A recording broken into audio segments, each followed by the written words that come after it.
గోదావరి జిల్లాలు కోస్తా జిల్లాల్లో తుఫాన్ ప్రభావం చాలా అధికంగా ఉంది. తీరం దాటిన సమయంలో ఏకంగా 90 నుంచి 110 కిలోమీటర్ల వేగంతో గాలులు వీయడంతో విద్యుత్ వ్యవస్థ కకావికలమైంది.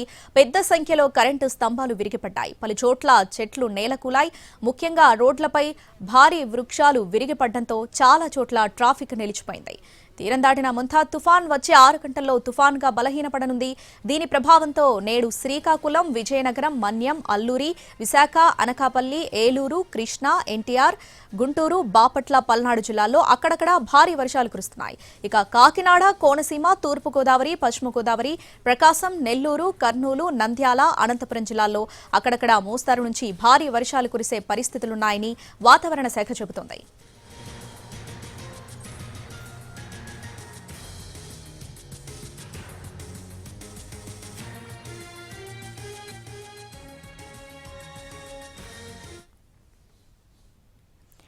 మొంతా తుఫాన్ అర్ధరాత్రి నర్సాపురం దగ్గర తీరం దాటింది. తీరం దాటే సమయంలో సముద్రం మొత్తం కూడా అల్లకల్లోలంగా మారింది.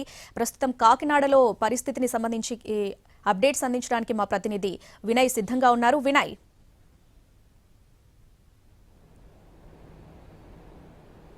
మోంతా తుఫాను బలహీనపడింది. ప్రస్తుతం మచిలీపట్నానికి 50 కిలోమీటర్ల దూరంలో కేంద్రీకృతమైంది. రాబోయే 2-3 గంటల్లో తీవ్ర వాయుగుండంగా మారుతుందని వాతావరణ శాఖ చెప్తా ఉంది. ప్రస్తుతం వాతావరణం అంతా కూడా చాలా కూల్ గా, కామ్ గా ప్రస్తుతం కాకినాడలో కనిపిస్తా ఉంది. ప్రజలందరూ కూడా బయటకు వస్తున్న పరిస్థితి కనిపిస్తా ఉంది. అయితే నిన్న అర్ధరాత్రి 11:30 మధ్యలో నర్సాపురం దగ్గర మోంతా తీరం దాటింది.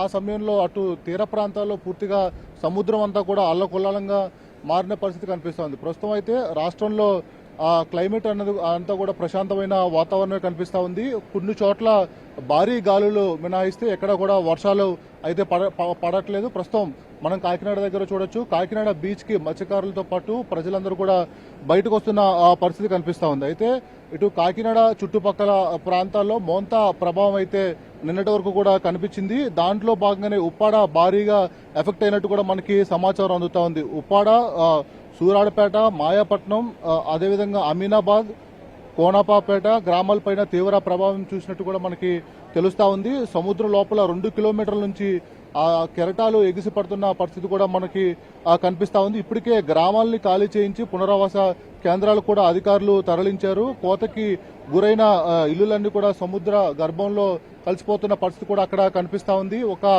ఉప్పాడికైతే ఈ ప్రభావం ఎక్కువ, ఈ మోంతా ప్రభావం అయితే ఎక్కువ కనిపిస్తా ఉంది. మరోవైపు అటు కోనసీమ జిల్లాలో కూడా నిన్న తీరం దాటే సమయంలో ఎక్కువ, అంటే గంటకి 100 నుంచి 110 కిలోమీటర్ల వేగంతో భారీ ఈదురుగాలు వేసిన నేపథ్యంలో పలు చోట్ల విద్యుత్ స్తంభాలన్నీ కూడా నేల కొరిగాయి. చెట్లు నేల కొరిగిన నేపథ్యంలో కొన్ని ఇబ్బందులు అక్కడ ఉన్నట్టు కూడా తెలుస్తా ఉంది. ఇవన్నీ కూడా అధికారులు వెంటనే క్లియర్ చేస్తా ఉన్నారు. ముఖ్యంగా మోంతా తుఫానుకు సంబంధించి ఒక పెద్ద ముప్పు రాష్ట్రానికి తప్పిందని కూడా చెప్పొచ్చు. దాంట్లో భాగంగానే నిన్న అర్ధరాత్రి 11:30 నుంచి 12:30 మధ్యలో నర్సాపూర్ దగ్గర తీరం దాటింది. మొత్తం అటు అంతర్వేది పాలెం దగ్గర నిన్న 8 గంటల ప్రాంతానికి తీరం తాకిన మోంతా 4 గంటల పాటు మొత్తం ఆ ల్యాండ్ ఫాల్ అంతా కూడా కొనసాగుతూ అర్ధరాత్రి 11:30కి మోంతా అటు తీరం దాటినట్టు కూడా వాతావరణ శాఖ అధికారులు చెప్తా ఉన్నారు. ప్రస్తుతం అయితే మటుకి క్లైమేట్ అంతా కూడా చాలా కూల్ అండ్ కామ్ గా రాష్ట్ర వ్యాప్తంగా కనిపిస్తా ఉంది.